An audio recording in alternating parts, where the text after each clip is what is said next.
Watching this, I honestly felt like I might be in the Matrix, actually, because I started to question reality, and not in a good way.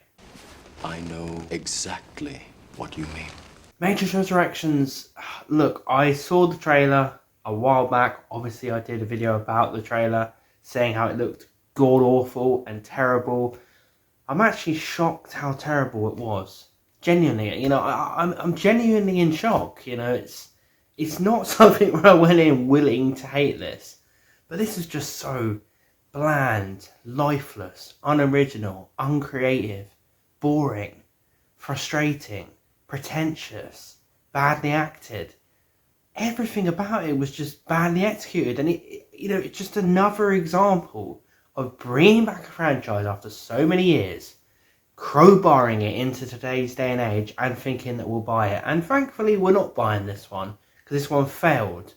It bombed. I really, really hope we're going to see more of these long-awaited sequels bomb. I used to be someone who was purely on board with these long-awaited sequels, because what they do is they plant that seed in your head. It's kind of like the idea of the Matrix. We're living in a Matrix of long-awaited sequels.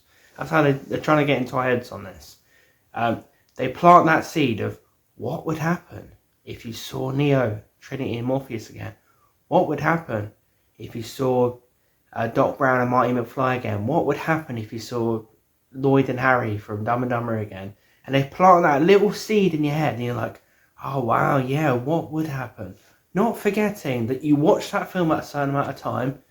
It was written at a certain time where things were so different. Things were so different climate-wise, Hollywood-wise, writing-wise, acting-wise. People were at different stages of life.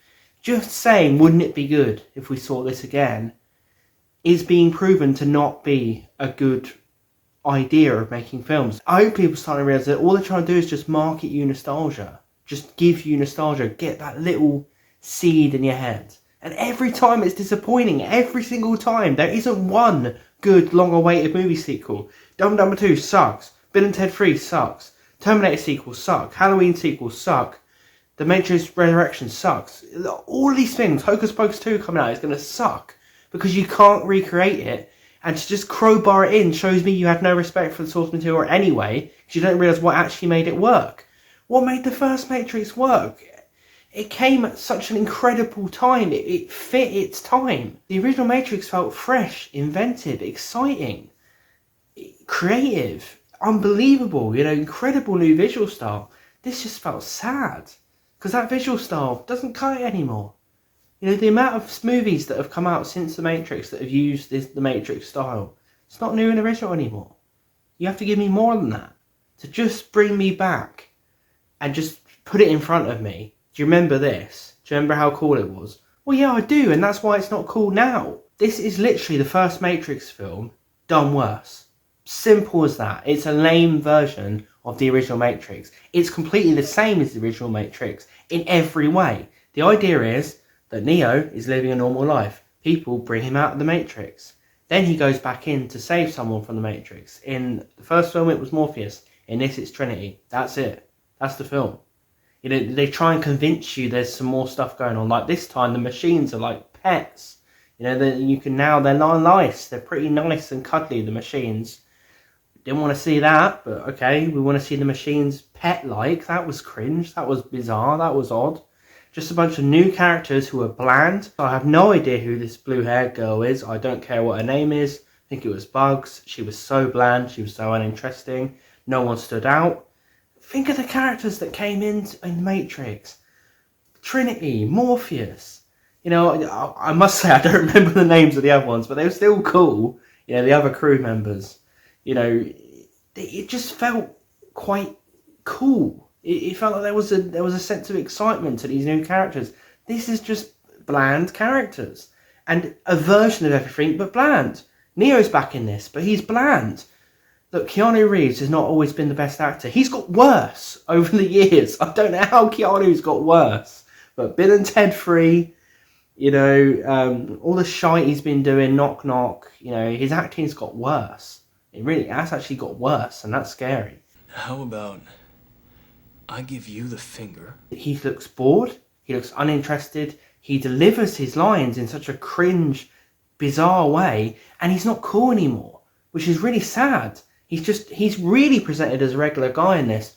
What was kind of appealing about Neo being a regular guy in that first Matrix was he kind of had a kind of wide-eyed innocence to it all. You know, now it's going to sound ageist, but Keanu Reeves is so much older, so much more. He's done the performance before several times. We don't buy him being an oblivious Neo anymore because we've already seen him reach the pinnacle of Neo. This is the frustration. It's trying to crowbar in a sequel. We've already seen him reach the ultimate heights of Neo. To see him pussyfooting around in Neo it doesn't work. It's like, remember when he was the absolute man back 30 years ago? Well, now we're doing it again where you have to buy him as the Neo from the first film, nervous and scared. And even more nervous and scared. He barely becomes Neo in this. He has limitations to the whole film. It's only by the end of the film that he actually becomes Neo, and it's still barely. You know, it's more Trinity that has the powers. Of course, Morpheus is back in this. Smith is back in this. Done worse. Of course, Hugo Weaving's better as Smith. Of course, Lawrence Fishburne is better as Morpheus. Clearly. You're never going to match those two, but they try to in this. And that's an example of what this whole film is, which is just trying to do the first film, but worse. Lawrence Fishburne has done interviews saying he has no idea why he wasn't asked. And I'll tell you why he wasn't asked. Because they knew that if they had him back in it completely as Morpheus, people would see through it as a complete and utter remake that it is.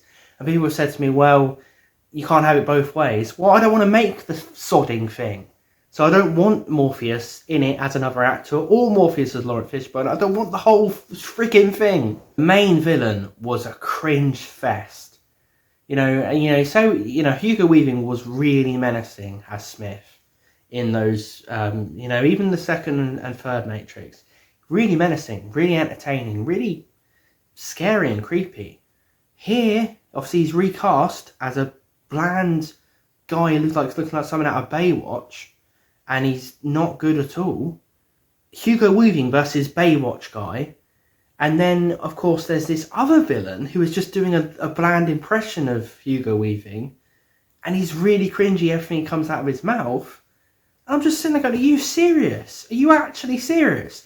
The sci-fi phenomenon that changed the world that was The Matrix. I mean, this is just... It's a sad state of affairs that drums home how much more boring and rubbish 2021 is compared to the late 90s or the early 2000s. You know, I try and be someone who's not obsessed with nostalgia. You could say, well, you're just being harsh there. You're just, you're living for the past. No, this is living for the past. Bring everything back and just bring everything back and trying to have that as the mainstream entertainment of 2021 instead of actually creating new franchises of 2021. That's living in the past. I have no desire to keep remaking these franchises. So while I think they are better, I think 2022 should get its head out of its arse and start actually making some memorable franchises for today. How about that? I know I said 2021 and it's 2022. Give me a break. It's only a few days into the year. There's some weird stuff in here where Smith and Neo become friends, alliances. Okay. No one had any desire on planet Earth to see that. But okay, let's have Smith and Neo become mates in this weird one-upmanship game. They're like trying to one-up each other during the fight. Are you serious? Think of the fight in the first Matrix. That subway fight was one of the most insane, mental, iconic fights in cinema history. I can't believe... To this day, I still watch it and I marvel. This was two blokes in a bathroom, laughing about, pissing around, exchanging blows like two blokes down the pub on a Friday night. That's what this was. That's the emotion I got from it. Smith and Neo should not be friends. No. No. This reminded me of the later Terminator sequels, and that's good. That's not good, is it? That's not good. Terminator is... it makes me sad. That was an honest bit of my soul dying thinking of the Terminator sequels. But this was the sort of thing. Bringing it back, forcing it back, having to write a stupid, bizarre story around it because you have nothing, because you know it can't come back and there's no way you can go from it. So you just force... and you bring back the elements in different ways and just deliver it in a more bland way. And it's so sad when these epic sci-fi franchises do this because they used to kick so much ass. The Matrix is a film that stands up to Terminator 2. And Terminator 2 is one of the greatest iconic sci-fi films ever. The Matrix is one of the greatest films ever. They stand up to each other. They are the two standout, you know, Blade Runner's in there as well, but just iconic, stunning, creative, mind-blowing sci-fi action. And now we get Matrix Resurrections, which is basically just a fucking fart. You know, just like a really weak fart. It's the smell.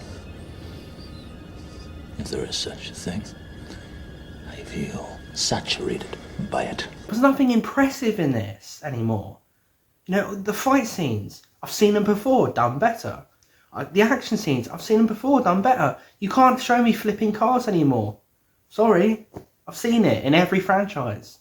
What made The Matrix cool and inventive and impressive back then? You can't just reproduce that today, because it's going to be old and tired. That's the sad state of affairs we are in. You know, and the reason why you can watch The Matrix, the original, and not feel old and tired is because that was the first time. You can't bring it back today and say that it's still just as exciting. Of course you can't, because every other franchise is doing these action scenes. There's nothing special about these action scenes. And also these action scenes weren't even that... There was barely any action, and they weren't that effective. They weren't that good. Think of the action scenes. Think of Matrix. And think of Matrix Reloaded action scenes. They say what you want about the film. That fight when Neo's fighting 10,000 Smiths and that car chase in The Matrix Reloaded is stunning. It's absolutely stunning. This is just Marvel action mixed with Dark Knight action. Like, I can just reference so much that this reminds me of, because it's not fresh and inventive anymore. And if you can't be fresh and inventive with The Matrix anymore, you shouldn't be touching it, because that's kind of the whole idea of it. Trinity was really boring in this. You know, Trinity's in it, but she's boring. You know, she kicks so much ass in the first film and the Matrix trilogy. She's boring in it. She's bland. She's got nothing to do. She's just kind of a prize for Keanu. You know, we say about women's rights today, I think there was a much better women's journey in the first Matrix. This is just, let's wait for Trinity to fall in love with Neo. And you know what? I've seen that love story. Over 3 films. I've seen it. And now you're telling me we want to see it again. Well, I don't want to see it. I've seen that love story done better. In the there's literally nothing in this film that is remotely worthwhile, because you've seen it all done better in those other films. It's just mediocre. Like, why would I want to see Keanu Reeves and Carrie-Anne Moss fall in love 30 years after I saw them fall in love in a better story in The Matrix? I need an answer for that. I need an answer. There's no answer. There's no reason why I'd want to see that.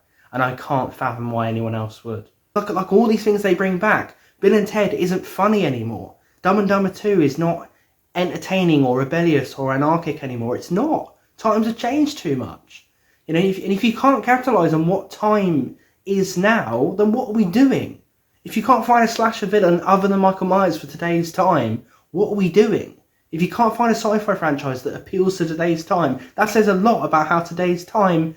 We need to do something about this with our creativity. Thanks for watching, everyone. Let me know what you think of The Matrix Resurrections in the comments. I'm sure most people agree with me, but I'd love to hear from people who do like the film, because, you know, I respect you. I wish I liked this. I really, really do. Every time I have this reaction, I wish I liked it. But thanks for watching, everyone. Please subscribe to this channel if you're a movie geek just like me, and I will see you guys in the next video.